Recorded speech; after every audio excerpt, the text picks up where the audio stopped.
pessoal, tudo bom? Hoje eu vou falar um pouco sobre algumas curiosidades sobre café. Muitas pessoas sabem dessas curiosidades, muitas pessoas nem entendem tão bem quanto o mecanismo de ação, por que que o café é tão bom para tirar o sono da gente.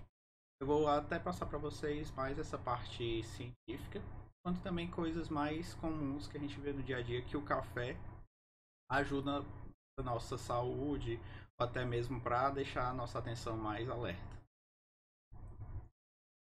Bom, primeiramente, uma curiosidade que a gente tem que saber sobre o café é que quando a gente acorda, não precisamos tomar imediatamente café.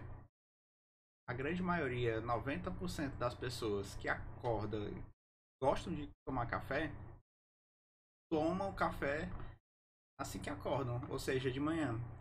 Nesse horário da manhã, a gente ainda está com cortisol elevado. O cortisol ele é um hormônio também responsável pela nossa atenção, por deixar a gente alerta, por ter aquele mecanismo de luta ou fuga. Ou seja, quando a gente acorda, a gente está com esse nível de hormônio elevado e ele já é capaz de deixar a gente com a atenção suficiente. Claro, se a gente tiver tido uma boa noite de sono, justamente para o nosso corpo produzir, para as nossas suprarrenais produzir uma quantidade suficiente de cortisol. E quando a gente acorda, a gente não precisa tanto de café para levantar, para ter aceleração do metabolismo e tudo mais, porque a gente tem uma quantidade de cortisol boa para que a gente acorde e faça as atividades do dia a dia. Ou seja, o cortisol está elevado, a gente não está precisando do café da manhã durante o começo do dia. Mas quando você vai ver aqui, vocês vão ver, depois do almoço, não só pela alimentação, mas de acordo mesmo com o nosso cortisol, o nível de cortisol vai baixando. É claro que dependendo da alimentação que você tem na hora do almoço, você vai ter uma diminuição de cortisol maior ou menor e vai ter um sono maior, justamente por isso que depois do almoço começa a bater mais sono e o nível de cortisol durante todo o dia vai baixando da manhã para a noite. Até que durante a noite, naquele horário que a gente tem mais sono, é que a gente está com o cortisol bem baixo, nossos suprarrenais não está produzindo tanto cortisol, justamente para a gente ter aquele sono, dormir. Uma boa noite de sono é fundamental para que a gente produza durante o nosso sono o cortisol, que é um hormônio fundamental para diversas funções fisiológicas. Se vocês querem ver para que serve o cortisol, as funções metabólicas, entre outros, vocês podem dar uma olhada também na aula de glicocorticoide. Eu falo um pouco sobre as funções fisiológicas do cortisol. Ou seja, essa primeira curiosidade era para mostrar para vocês que a gente não precisa do café assim que acorda, porque a gente está com o cortisol elevado e esse cortisol já ajuda a gente a despertar. Mas já depois do almoço, a gente tem aquele sono não só devido à alimentação, mas também pela diminuição do colesterol, ou do cortisol, desculpa, no nosso corpo. Outra curiosidade da cafeína, né, que vem do café. Ela é um hormônio, é um composto que, na verdade, parecido com um neurotransmissor relacionado ao sono. Que neurotransmissor é esse? É a adenosina. Ele é um neurotransmissor que ele é importante para controle de frequência cardíaca, de pressão sanguínea, de temperatura corporal. E ele é um hormônio fundamental. Quando ele se liga ao seu receptor, ele ajuda a gente a ter aquela sensação de precisar dormir, de ter sono, justamente para que a gente recomponha nossas energias. E a cafeína tem uma estrutura não tão parecida, claro que ela tem as aminas, não é a mesma estrutura, mas é uma estrutura bem parecida com a adenosina. Se vocês forem olhar nessa, na cafeína, ela tem também amida e amina. Na verdade, aqui tem amida, e aqui tem várias amidas e amina também. Tem oxigênios também presentes nas estruturas, as mesmas funções de oxigênio que vocês estão vendo não são as mesmas funções, mas tem algumas semelhanças que ajudam a ter essa sensibilidade que a cafeína acaba se ligando ao receptor e bloqueando. A cafeína se ligando a esse receptor da adenosina faz com que, como eu falei para vocês, quando a adenosina ativa esse receptor, a gente tem uma sensação de sono lá no nosso cérebro. Esses receptores estão no nosso cérebro o receptor de adenosina, quando a cafeína se liga, você tem um impedimento da ligação da adenosina e isso faz com que a gente fique mais disperso justamente porque o hormônio responsável pelo sono não está se ligando àquele receptor. Outra curiosidade que está relacionada à curiosidade anterior. Quando a gente toma bastante café, a gente acaba se viciando no café justamente por quê? Porque o nosso corpo expressa receptores justamente para poder ter uma ativação da adenosina. Como a gente não está conseguindo ligar a adenosina, o nosso corpo acaba expressando cada vez mais receptores de adenosina. A gente vai ter que tomar mais café para impedir aquela ligação da adenosina. Justamente por isso, quanto mais você toma café, mais você tem vontade justamente para bloquear aqueles receptores de adenosinas. E o corpo vai estar expressando, já que os anteriores estavam ocupados pela cafeína.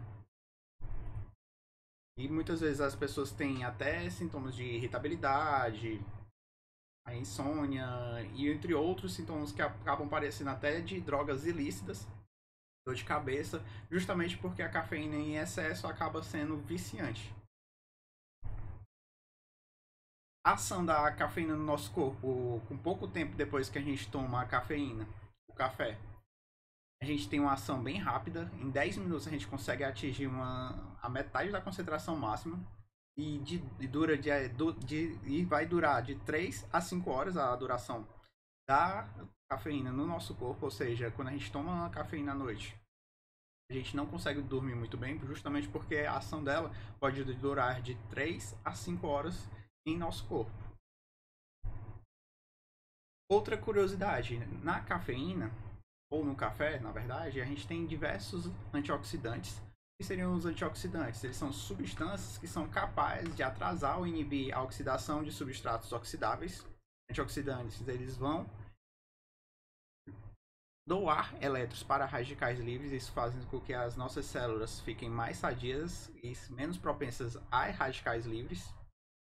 Como eu coloquei aqui para vocês, o papel do antioxidante é justamente para proteger nossas células sadias, para que organismos não sejam afetados justamente pela ação oxidante dos radicais livres. Quando tem a ação oxidante desses radicais livres, vai fazer com que nossas células degradem e a gente acaba, por exemplo, muita gente toma alguns antioxidantes para evitar o envelhecimento, justamente para evitar que a gente perca nossas células, que as nossas células envelheçam, justamente pela ação dos radicais livres, que muitos dos componentes que a gente consome do dia a dia, luz solar, oxigênio, acabam vindo com radicais livres e a gente acaba tendo oxidação nas nossas células.